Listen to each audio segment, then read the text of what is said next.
Alors, souvenez-vous, lorsqu'on a commencé à attaquer le parcours de formation sur l'onglet structure, le menu structure, on a créé des contrats sociaux.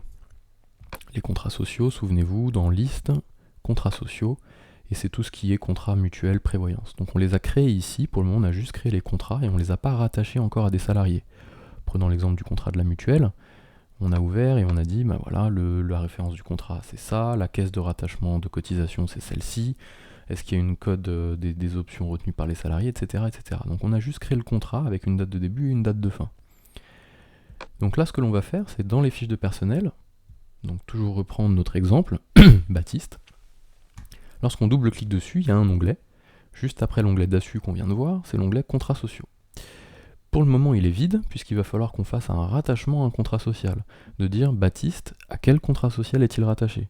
Quelle mutuelle il a le droit? À quelle mutuelle il a le droit? À quelle prévoyance il a le droit? Si on a plusieurs contrats, en fonction de la typologie de population, cadre, non-cadre, etc., on va aller rattacher le bon contrat. Donc là, tout simplement, je fais insérer. Je vais chercher ici, avec les trois petits points, j'ai été un peu vite, qui sont juste là. Je vais aller chercher le contrat de rattachement, donc là on va le rattacher à la mutuelle.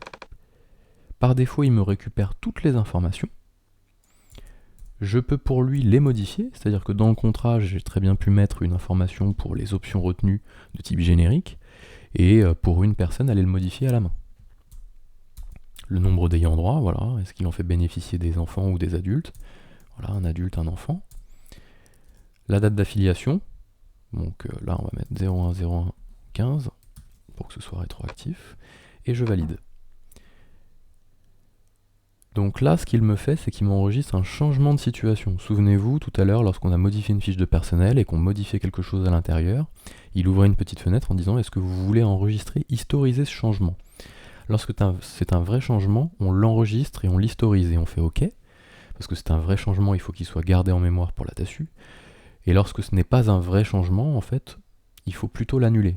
Quand c'est un retour sur erreur ou quelque chose de rétroactif, sinon il va vous générer en fait une période d'activité ou un changement de situation à cette date-là, et à la fin de l'année ou à la fin du mois pour la DSN, vous allez être bien embêté. Donc là, moi, oui, c'est une vraie affiliation, parce que c'est une personne qui vient d'arriver, donc on l'affilie sur le mois d'arrivée à son contrat de mutuelle, donc je valide, et je fais OK. Si ce n'avait été autre chose, un changement de condition de prévoyance, autre chose, dans la liste, j'aurais pu trouver mon bonheur. Voilà, moi c'est vraiment une affiliation, donc je reste comme ça et je fais OK. Et donc, Carpentier Agostini Baptiste est affilié au contrat cadre mutuel général. Voilà, il y a juste ça à faire, et les informations après pourront être télédéclarées dans la DASU, directement. Voilà pour les contrats sociaux. Alors après, s'ils ont plusieurs, il suffit d'insérer, comme ça, à la volée, tous les contrats pour lesquels les salariés ont besoin d'être affiliés. Voilà. On va enchaîner avec l'onglet administratif tout de suite après.